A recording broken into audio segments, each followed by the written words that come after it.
Back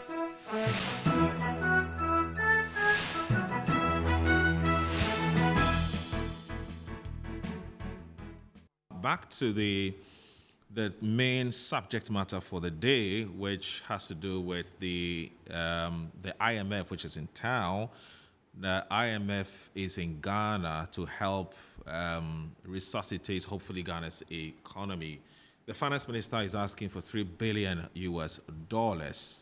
And, well, whether the IMF is going to give us a $3 billion US or not is another matter. We're not sure what the IMF will be offering us. But earlier this week, the finance minister and the IMF held some closed-door meetings, and the whole idea was to negotiate a suitable economic intervention that should hopefully help deal with the economic situation or crisis that Ghana finds himself in. So the finance minister actually held a news conference. So we're going to do this. Before Thomas joins us in the studio, we're going to be running you through some of the key highlights of the outcome of that meeting with the IMF, and then we'll play you back the finance minister's bite, which is about 2-3 minutes, and then we would be speaking to Thomas Meher, who is a financial journalist. So let's do this quick. Derek, which one are we going to do that? Are we going to go with the slides first before we listen to the finance minister? Okay, so let's go with the slides first. So these are the things that the finance minister talked about in that presser. He says, Ghana IMF negotiation is going to be hinged on these, or it's going to be anchored on these: debt sustainability, fiscal consolidation, strengthening monetary and exchange rate policies, building strong financial institutions, macro critical structural reform, maintaining peace and security, and economic growth and transformation. So you can call this the blueprint. The IMF engagement, Ghana's engagement with IMF is going to be hinged or anchored on. So here we go. Debt sustainability, fiscal consolidation, strengthening monetary and exchange rate policies, building strong financial institutions, macro-critical structural reform, maintaining peace and security, and economic growth and transformation. So here we go. Right.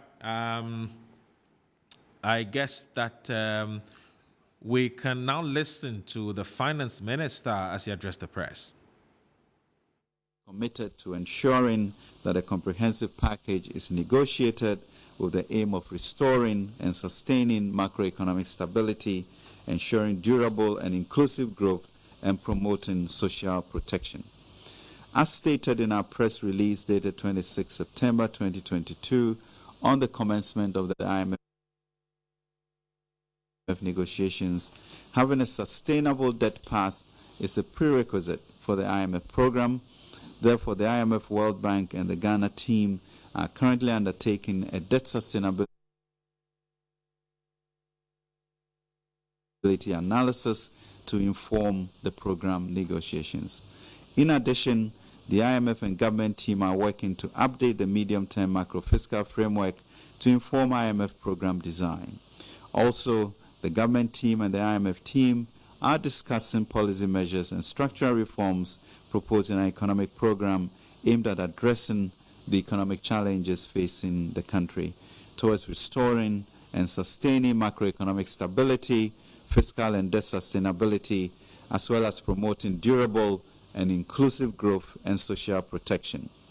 Ladies and gentlemen, we simply have not reached any agreement with the fund on the parameters of any debt operation as we are in the process of completing the debt sustainability analysis.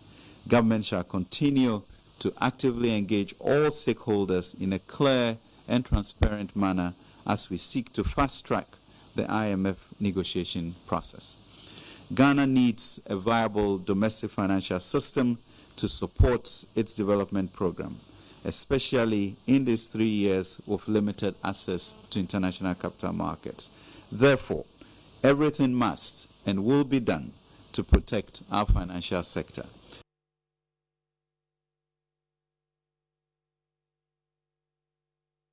Yes, so you heard the finance minister addressing the press earlier this week. Now, let's listen to former finance minister, Mr. Seth Terkper, on his views and what Ghanaians can expect from these negotiations with the IMF. The better lesson for us from Portugal, Ireland, Greece, and Spain, those they call them the pigs, was that yes, they lost some control, because of the way they were part of the advanced economy, and because of the global financial crisis hitting the advanced economy is very hard, even the US. But all of them learned their lesson. Did they go back to the fund for COVID loan?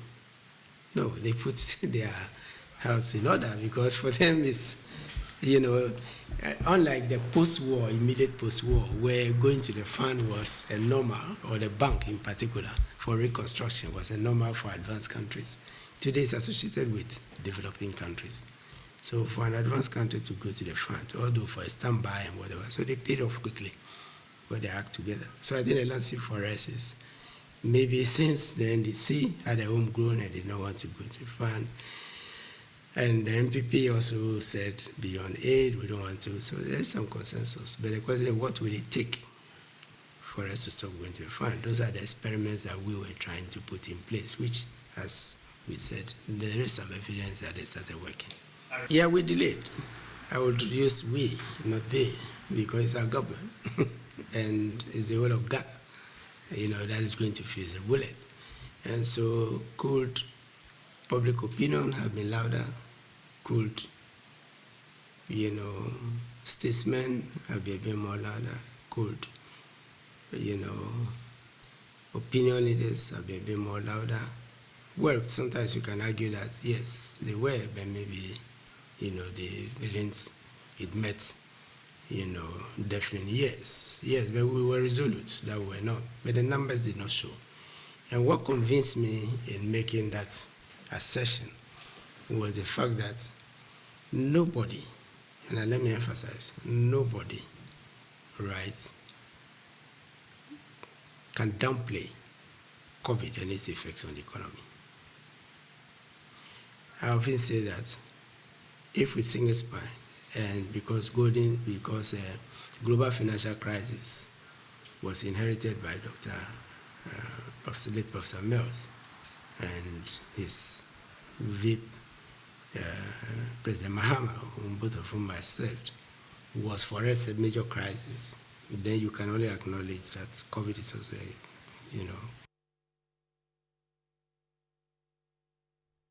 All right, welcome back. You heard Mr. Sek Tekwe, who's the former finance minister. Let's quickly watch something. Now, very interesting conversation on Good Morning Ghana on this same matter. Now, watch this. But we have to be careful because of the way the financial sector operates. I mean, a statement here or there can throw the whole thing out of gear. And as you said yesterday, people were calling you and asking you whether they should go and disinvest their T-bills and all that. I just want people to be rest assured that at this particular moment, that is not the decision of government. But I believe very strongly, this is a personal view, I think this discussion about restructuring should have even started a long time ago. I mean, all countries do it. It's not a big deal. It's not strange or new in the financial sector. If you have a challenge, even as an individual, you take a loan from a bank, and at a point in time, your repayment becomes difficult for you to repay. You can go back to the bank, have a discussion with the bank for them to restructure the facility for you. Ghana at this moment looks like we're in that particular situation. The points, what is making people scared is what will be the approach of the restructuring, whether it will lead to people losing their money. That is where the fear is. A haircut or an extension of tenure. The fact also is that you can go through all these rigorous procedures and so on. And at the end of it, the IMF will simply come to the conclusion that, look, you are in such a bad place that you need to manage your affairs properly, as defined by IMF.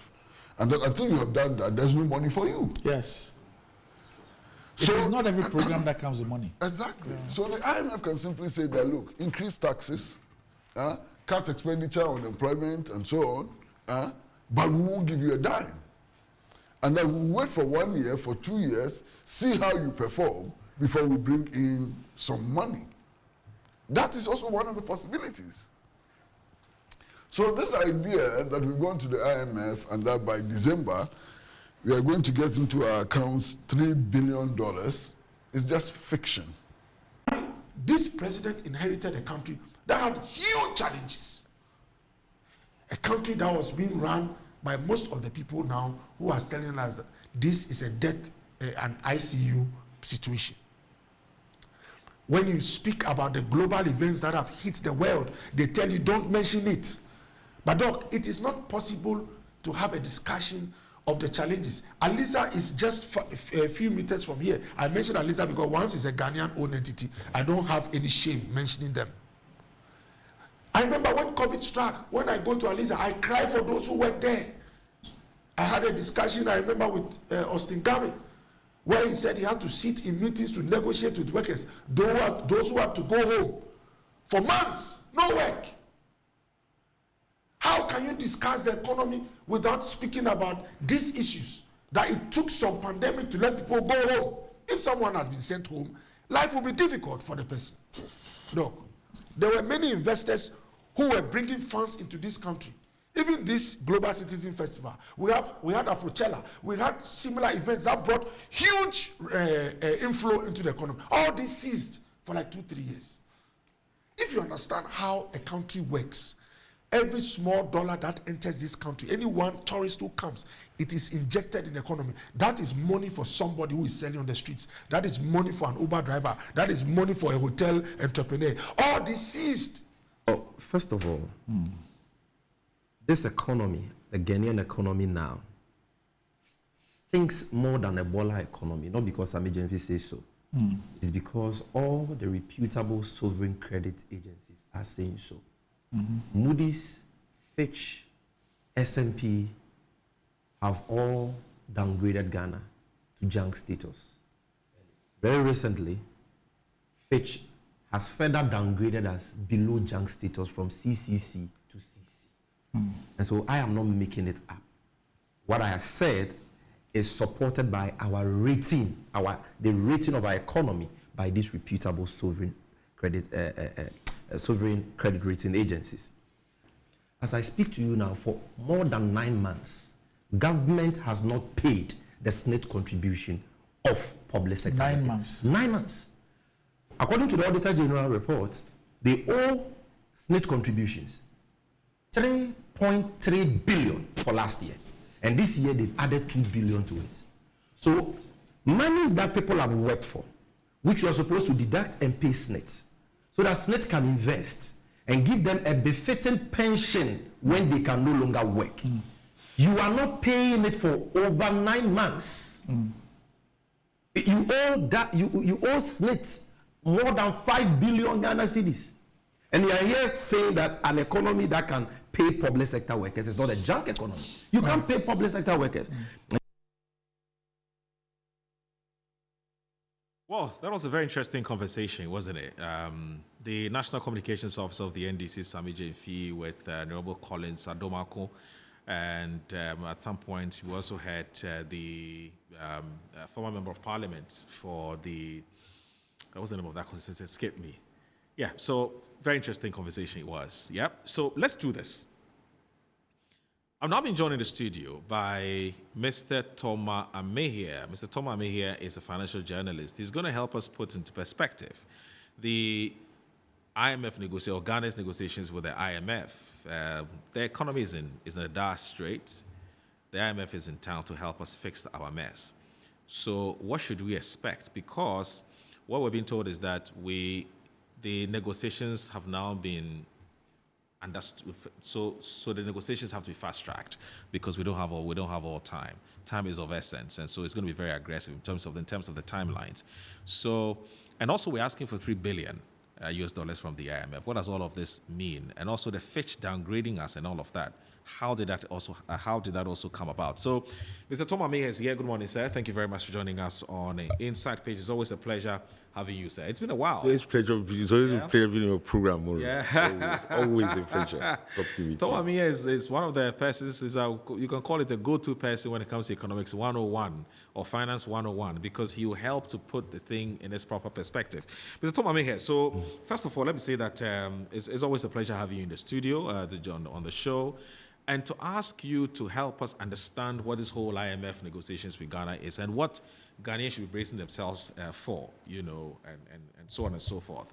Now, before we even get to, we get to brass tacks, how dire is Ghana's economic situation in terms of what data do you have? What are you looking at to be able to tell us that, look, we don't have time. We have to seal this deal as quickly as possible.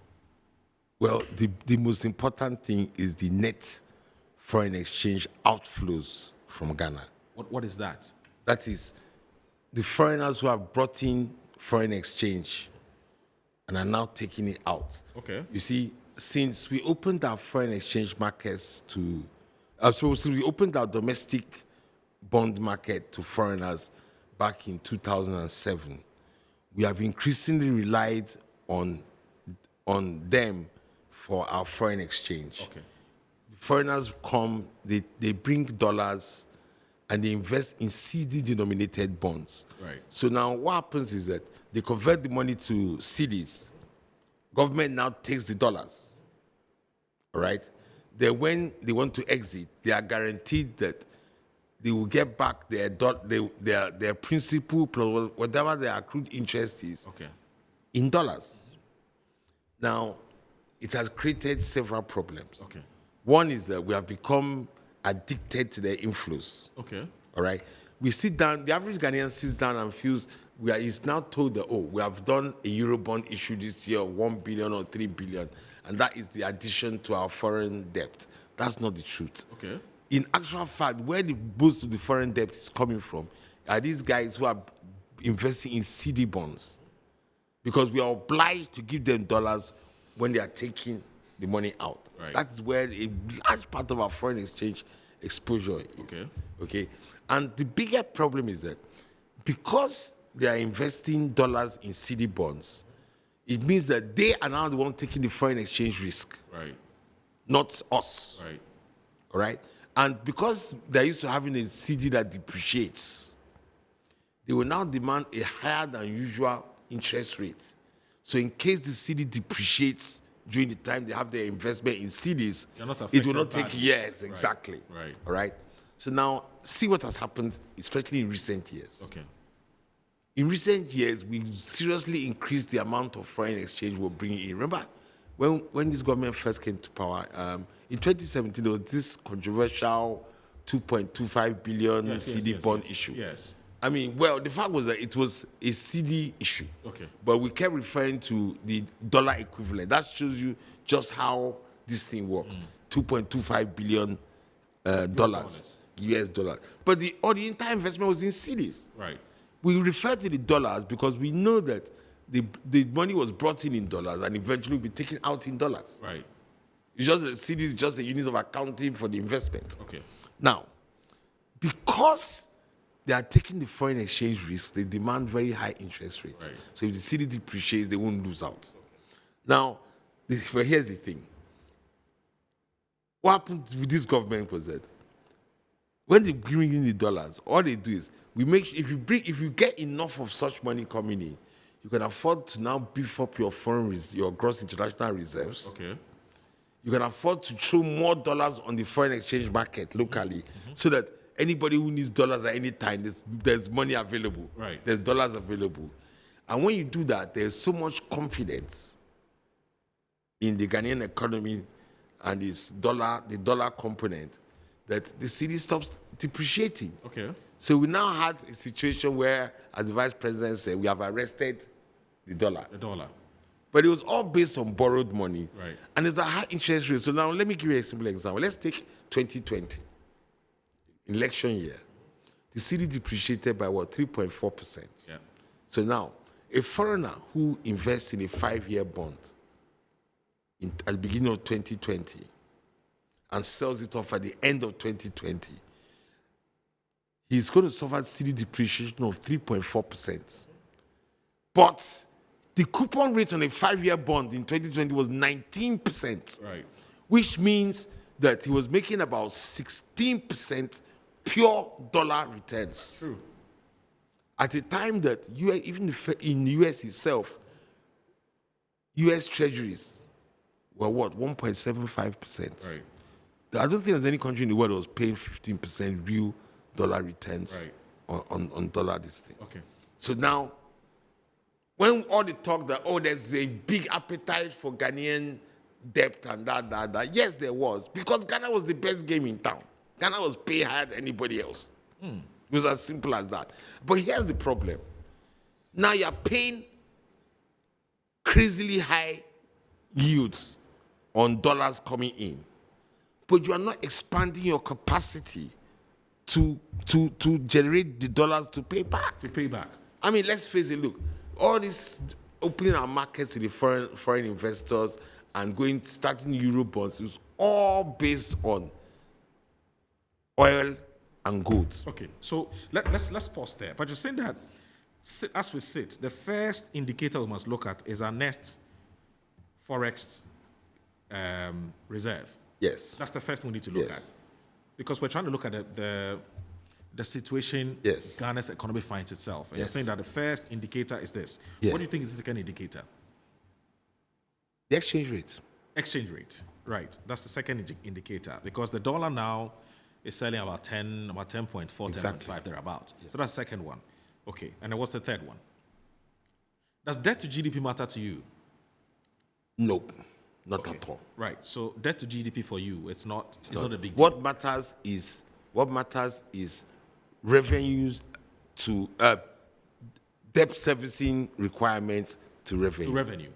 How much of your revenue are you using to service your debt? Exactly. What should be the ideal percentage? Okay, let's put it this way. Let me put it this way, Moro. Okay. If you go to a bank as a salary worker, Yes. and you ask for a salary loan, no commercial bank will give you a loan where you are required to pay more than 40% of your monthly salary as monthly repayments. Right. That's the highest any bank will They give for you. They won't give you that much. Exactly. Okay. What's Ghana's ratio right now? It's about 55%. Okay. So if Ghana was a salary worker and the international investment community were the bank, they would have stopped giving Ghana money long ago. Right. Because we have too much of our not money is sustainable. going on. It's not sustainable. Okay. So you're saying that these are the three key indicators that we need to look at. Yeah. So clearly from these, one can conveniently and confidently say that the economy is in a dire strait. Very, very, very. And so you, for instance, were not surprised that we had to go to the IMF. I knew it was going to happen. Okay. Now, the IMF is in town. Now, what we do know, and I think that the policy context is extremely important, because the IMF traditionally will not give you money or will not put you on their program if your debt is not sustainable. Yeah. Now, and so you would have to convince the IMF that you have a program that ensures that your debt over a period of time is sustainable. Yeah. Basically, it has to come down. So that's the context within which, the policy context within which we need to establish this Exactly. conversation. Now, going forward, now, the IMF, so then my question to you now is this, that what kinds of negotiations would be taking place between Ghana and the IMF now? What would the IMF be looking at? Okay, now the first step, Maurice, is the very first step is we have to establish how much do we actually owe? Okay. Because that has been a source of disagreement between government and the IMF since 2017, 2018. Right.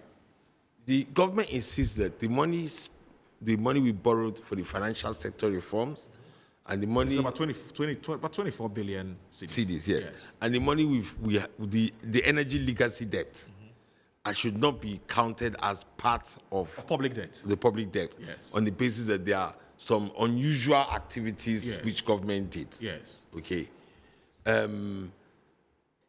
Even though that's the wrong approach, I can understand where government was coming from. Okay.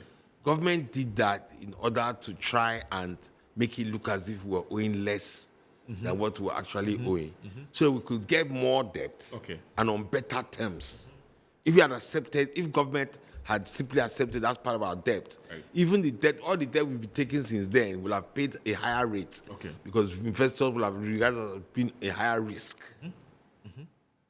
So government, they were sensible in doing that. Right. However, eventually... But it's also the reality check. There's the reality check. You see? I see. You will get to a stage where even when you hide those debts, people will refuse to pay. Okay. People refuse to lend you more money. And you go to the IMF, then your real debt situation comes. That's what's going on now. So Ghana and the IMF would have to agree on how much we are owing. How much we owe. Definitely, it's well over 80% of GDP. all those 78, 77% we are talking about, those It's are artificial. It's artificial. Right. I By see. the time So- you add those things back, it's over. Yeah, because what we 80%. understand is that, in fact, I read something from the ranking member on finance, and that's Dr. Atoforsin. Yeah. Maybe I need to read to you what Dr. Atoforsin said, and maybe you would sort of, just to buttress the point you made. Because he said that, let me look at this. Sorry about that.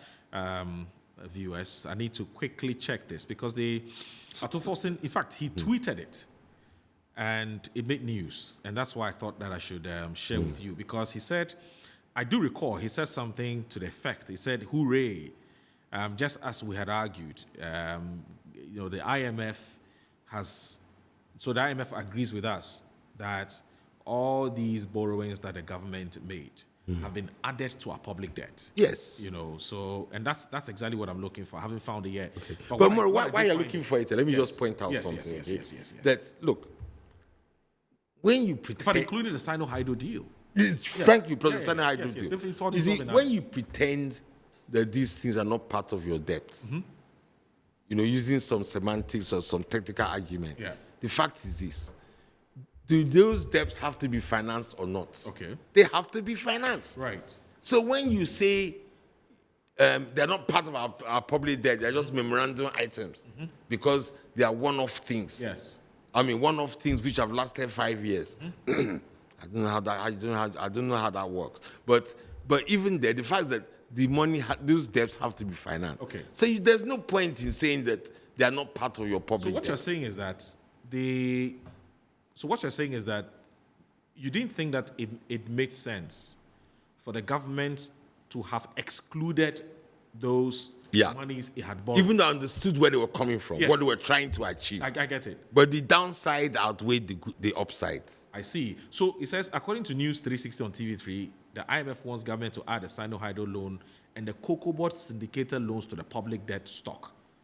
So Dr. Toforsin tweeted this. And then there's some other one. But I think the point that has to be made, and as you have made it quite succinctly, is that the debt situation has to be established. And Yes. the two of them would have to agree on that. Yes. Why do you think that is important?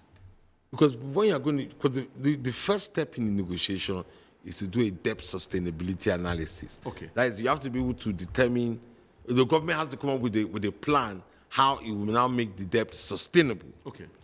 And before you can come up with a plan, you must know how much you're owing.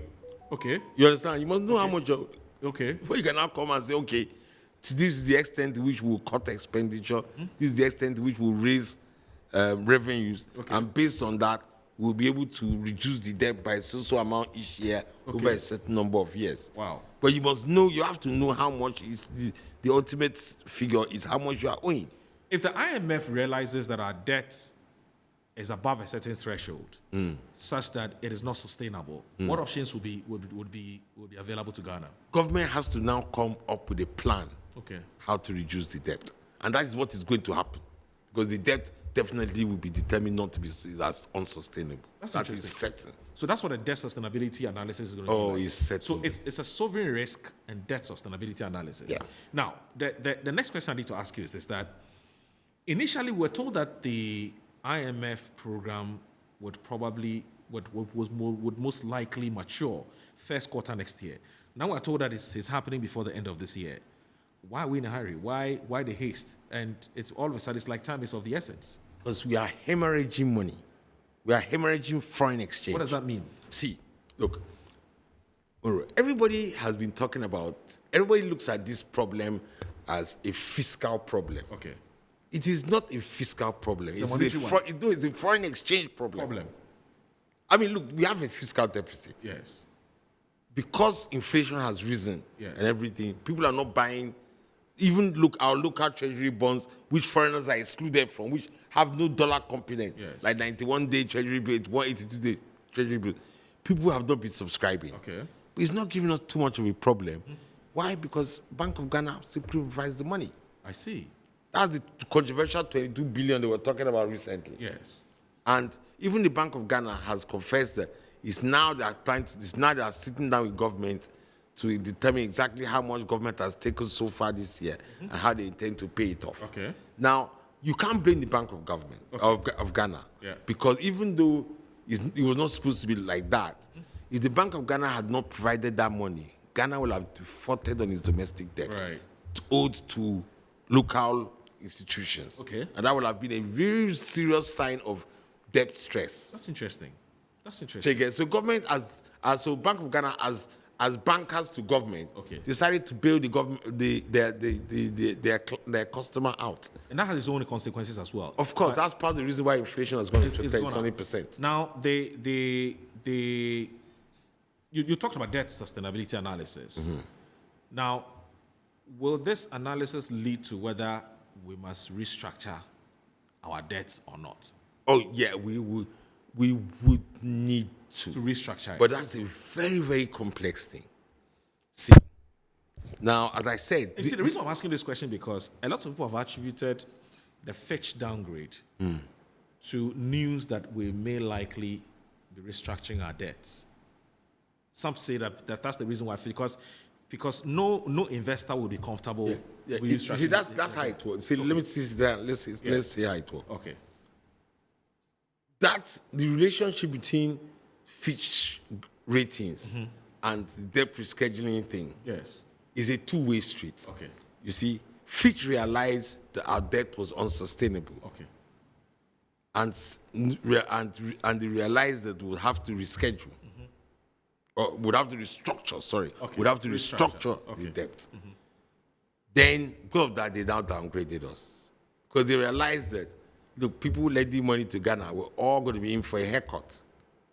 Then the downgrade now accelerated the process by making the foreigners who had invested dollars in CD-denominated bonds to take their money out. Right.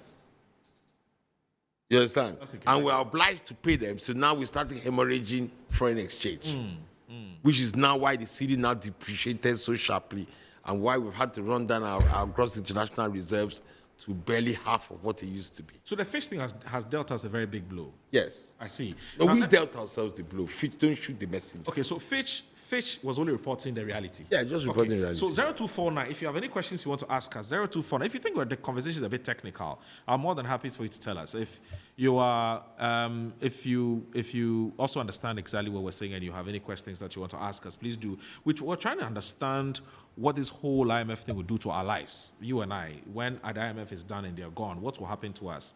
Because we need to understand so we can all lace our boots and so basically get ready. So that's the second part of the conversation. We've just laid the foundation for what to expect now that the IMF is in town. 0249 155 646 0249 155 646. That's the WhatsApp line as we have advertised on your screens. If you have any questions, if you have any contributions or comments you want to make, we're more than happy to hear from you. As far as this conversation is concerned, we're looking at the IMF's negotiations with Ghana, or Ghana's negotiations with the IMF, and what the expected outcome would be and how that affects you and I. I think for most Ghanaians, that's the most important thing. If there's any gearing up that you need to do, you do just that. So 0249 155 646. Tom Ame here is a very respected, well-seasoned, and very knowledgeable financial journalist. And so from time to time, the media people fall on him for some explanation. And exactly what we're doing this morning, except that sometimes he's a bit busy. So, but today we have him here. Now, Thomas, let's now get to the point where most Ghanaians are more interested in. So for most Ghanaians, the IMF is in town. And just the name IMF, sends a scare, to most people. Now, I want to understand that what should we expect? I mean, sitting here, if you're going to look into the crystal ball, what kind of economy would you be expecting going forward after the IMF is done with us and they've left? Will we get a 3 billion? If we get a 3 billion, how is the 3 billion going to be disbursed? If the 3 billion is disbursed, how are we going to put that 3 billion to use? And are there aspects of our lives that we should expect that there'll be some hardships? Now you see, first of all, that 3 billion you're talking about, it's none of it will trickle down to you or I or anybody here. You see, the IMF is the Bretton Woods institution. It was created by the West to ensure that every country in the world meets its international obligations when it comes to payments. Right. In other words, it's there to make sure that people like Ghana do not default on their external debt. Right. Okay. So the monies that we get from the IMF is what they call balance of payments support. And it is given to the Bank of Ghana, not to the government. Yeah. Right? To make sure that if we are short of foreign exchange to meet our obligations, we can take money from there to pay off. Okay. It's not going to come to us. In this case, the money will be used basically to meet any shortfalls we have between paying for our imports and paying our foreign creditors when their monies fall due. That's the balance of payment. Balance of payments. So that money is not going to be something that will help us out. So that money is not going to build us roads. Huh? It's not going to build us hospitals. Nope. However, one interesting thing was social this. intervention? One interesting thing is this. Yes. The last time we were on an IMF program, Yes. somehow the government succeeded in convincing the IMF that we can use part of it for what they call budget support. Right. That was a new kind of allowance that the IMF had started giving, Right. where you could use a bit of it to support your budget. And, for your budget, you can use that one to do roads and hospitals. Right. Which means that possibly a little part of the 3 billion, if they give us the whole 3 billion, Okay. can go into like infrastructural things like that. Okay. But it'll be very small because right now our external obligations are Huge. in our face and we just don't have the money.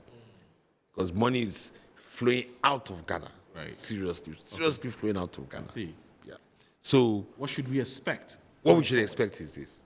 First of all, The money will come.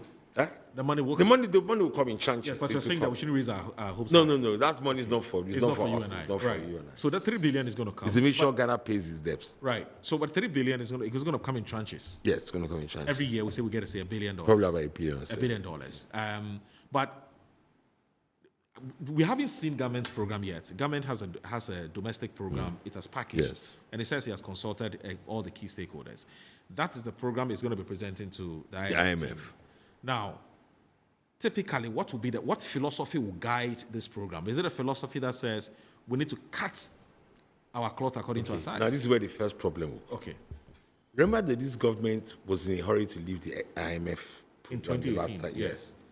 You see, there's a fundamental difference in approach between the IMF and this government.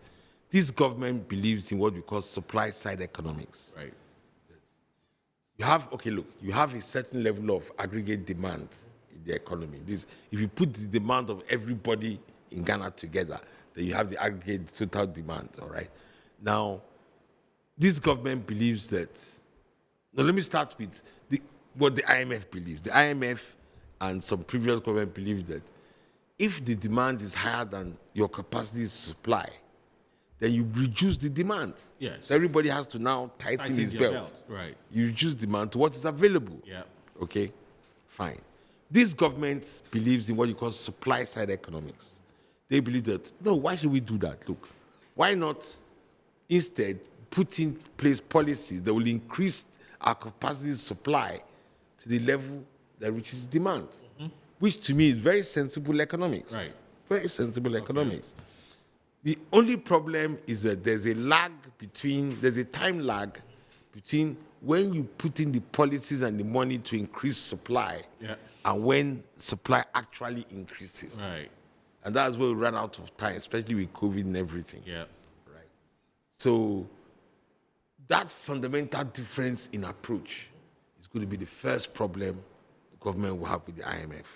So the IMF would The disagree. IMF will insist Because on the cutting IMF down. philosophically deals more with demand side Yes. of economics. Yes, not the and this supply government economics. believes in supply side. I see. That's the fundamental difference. That's why the IMF that's why this government wanted to get out of the previous IMF. So the program. IMF will insist that if you don't have money for it, don't do it. Don't do it.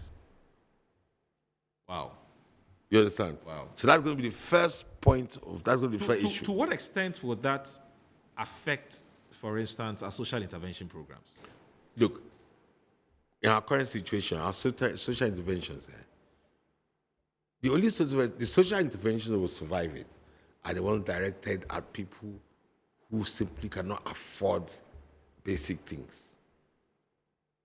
Like LEAP. You see yes, the LEAP? LEAP, yes. Yeah, things like that will stay. That they won't touch. But these so many, look, there are a lot of social interventions that really are not properly targeted. Simple example, free senior high school. I mean, it's silly. You are, right now, Ghana is paying the school fees of, let me give you an example, a manager in Tulo Oil, whose sons go to Achimota. The government is paying their school fees. Does that make any sense? Where you can't even afford to pay your debts. It's this the government. And yet you are paying the school fees of a guy who can afford to pay the school fees. You can afford to pay 10 times the school fees he's paying. All those ones have to go. And that, to me, that's a good thing. It's part of the reason we go into this mess. Do you foresee that conversation coming up in this IMF negotiation? Most definitely to come up. Most definitely. And even, look, the government knows it. That's why recently you heard the president say that there will be the need for a more holistic discussion about it. He knows it's good to go. You mean the president was preparing our minds towards that? He's preparing our minds towards it. Because what the IMF is going to say is that, okay, fine, we acknowledge that there are people who deserve to go to school and their parents don't have the money. So those ones, you subsidize them, we don't have a problem with that. But those who can afford to pay must pay.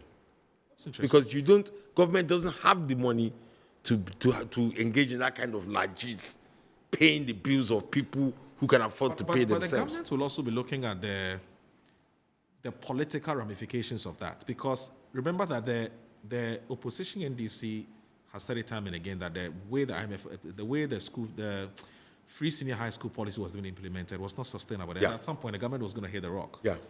And so, would they be thinking about that now, or now you find yourself, or it's going to be a situation where because you find yourself within the devil and the hard rock, you really can't be talking back at the IMF and be telling them what you want because you need them. That is exactly the situation.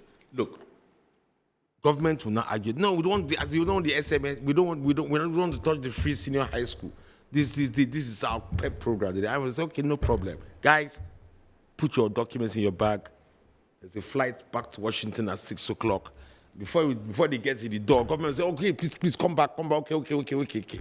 That's how these negotiations are going to go. They say we are not serious. Look, at the end of the day, government will be dragged into the IMF's way of thinking, kicking and screaming, but the IMF will have its way in everything because we cannot do without the IMF. But the finance minister said he intends to have a win-win situation.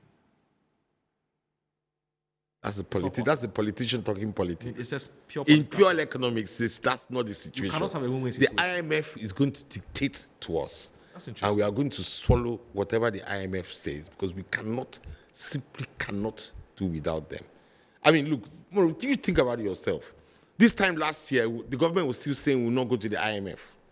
Now, we are talking about how quickly we need to come to an agreement with the IMF. I mean, don't you see how much has changed in between? We cannot, look, the flows of money going out. Look, without the IMF giving a rubber stamp endorsement of the Ghanaian economy, the time will come very, very quickly where we cannot even afford to import even petroleum products. We won't have the foreign exchange.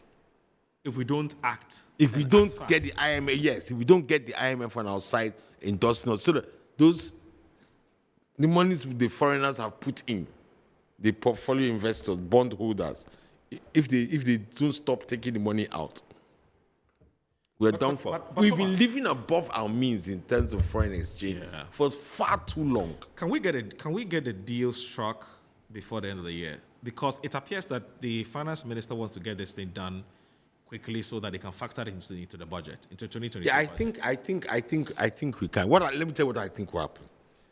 The finance minister is no fool. The vice president is no fool. They know what the situation is. So they will just come to an agreement where they will act out some game. IMF will say, do this, which is not looking good for the government's political position. Yes. Then government will say, oh no, we don't agree. Then the IMF will threaten to pull out. Then the figures will get worse. Foreign exchange inflows will keep going out. Right. Then government will come back and say, guys, look, we didn't want to do this, but because of the situation, Okay. the IMF is blackmailing us. And the IMF is always willing to play that kind of villain. The IMF will come and say, oh yeah, it's true. What the government is saying is true. And we are the bad guys, we agree. But this is what will be done. Wow. Then government will say, look, they are the devils, they are the devils. Then when they come, when the doors are shut, then they will all shake hands and things will move forward. That's Tom, what I from, think. from everything that you're saying, it appears that we would really have to brace ourselves as for really, really, really tough times. Oh yeah.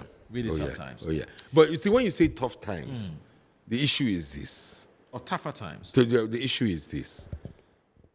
We have been living, as a nation, we've been living above our means for too long. Especially when it comes to foreign exchange related things. We've been importing things that the country could not really afford to import. Okay? We've been spending foreign exchange using money borrowed at absurdly high cost without making any attempt to increase our foreign exchange earning envelope. But I find it quite interesting. As a nation. Thomas, I find it quite interesting because in all of the things that, and that's my final question to you, that in all of the things that you have attributed Ghana's economic situation to, you haven't mentioned anything about Russia war. Neither have you mentioned anything about COVID. Borrow. That's for me is quite curious. Okay, first of all, let's take the Russia-Ukraine war aspect. Yes. And I always say this matter. I've been reporting on the Ghanaian economy since I came here in 1996.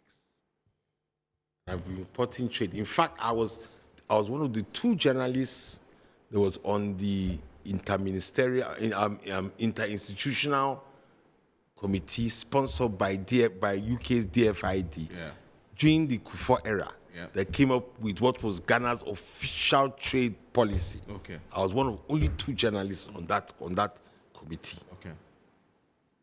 And nowhere in all my studies have I come across Ukraine. Let's face it. This Ukraine, you've been covering, have you come across Ukraine's economic relations with Ghana? It's only now coming to the front because we're looking for excuses for our problems. Let's face it, yes, we do have relations with Ukraine, but they are not pivotal. Even with Russia, they're not pivotal. If China had gone to war, or the continental Europe had gone to war, or UK, or even America, or even South Africa, or Nigeria, I can understand that. But these countries, the country we are talking about, are peripheral. You talk about Ukraine, and we point to, they say iron rods or something, a certain percentage come from Ukraine. Outside iron rod, what other products? Fertilizer. Fertilizer. We import fertilizer Good. from Ukraine. Yeah, all right, fine. So are you now saying that the cause of our problem is lack of fertilizer? Is that the cause of Ghana's problems? Really? Really? You think the relationship between our economic problems and what's happening The biggest problem that the Ukraine war has given us is increased energy costs. That one is true. That one is very, very true. The increased price of oil, which has translated the increase of energy, that one is very true. And it's affecting everybody in the world, including the countries that are not going to the IMF. But how about those who also argue that the increased price of crude oil has also given government some windfalls because government budgeted with a certain amount? Yeah, that's the point. You see, we are the ones suffering, not the government. Not the government. It's the government's benefiting from it. Yeah, but we are suffering. We are suffering, So, exactly. It's always a pleasure talking to you. Thank you so very much. And, I wish we could go on and on and on and on, but we have another conversation to have. And maybe, perhaps you could join us if you have some time. We want to look at what happened at the Global Citizen Festival, because it's actually it's actually tied to some say it's actually connected to the economy. But anyway, No, that's politics. I don't go there. You're not a politician. You're a finance and economics person. Anyway, so I want to thank Tom Amin here, who's a financial journalist. I also want to say a very good morning to a very good friend of mine, Pakwesi Asari of TV3. Thank you very much. He says hi. He says I should say hello to you. And he's been enjoying the conversation. Anyway, so let me read some of the comments that you have sent to us as far as this conversation is concerned. And then when I'm done with that, I'll be asking that Who are those guys who jeered and booed at the president? He was only mounting the stage to welcome you to what was, supposed to be a very, very interesting and a fascinating event. But you decided to jeer the president. What could have possibly happened? And how should the government itself be interpreting this incident? So we'll look at that. But let me quickly look at this. So government owes debts to individual creditors whose children are paid for in both free SHS fees and even registration for WASI. How can't we be in crisis? The reality is that it is for MPP's political adventure that we are all suffering for. No prayers are needed because God knows God doesn't condone wrongdoing. From Mr. Ahiale Akachi in Volta region. This one here says, good morning, sir. I like your show, but my question is, did I hear your guest say the fish ratings was not real? He didn't say it was not real. He said fish was only reporting what is the reality. That's all. They were not cooking up anything. And he says, what informed them on that, and what did they intend to achieve? Francado from Sepe Daughter, and he says, please, is it possible that the money Ghana is looking for be ready by the end of the year, as expected from the same guy? And he says, I believe this program has repeated. Your panelist is incredibly good. And this one here says, Talaji Hamza from Pig Farm says, good morning, my brother. Truth be said, we are where we are today because of three factors. Number one is about the reckless spending of this government. Number two is about the reckless borrowing of this government. And the last point has to do with the arrogance of functionaries of this government. Today we're being told by the IMF to treat the Sino-Hydro deal as a loan and not a barter trade. Cocoa Board's indicator loan should also be treated as loans for the country and not a loan to Cocoa Board. We're again told by the IMF to treat the $25 million used for the banking sector cleanup should also be added to our country's loans. The minority raised all these issues, but the MPP used their numbers to go through. Truth be said, this country at the moment needs serious prayers and good intervention or else. And this one here is from Mamiesi. Mamiesi says, good morning, Mr. Moro. It doesn't matter what the NDC's propaganda is. Nando is on course. Nando is doing a fantastic job, and he must be praised for it. Yes, there are challenges, but we will overcome, inshallah. Okay, Mamesi, thank you very much for that. Good morning.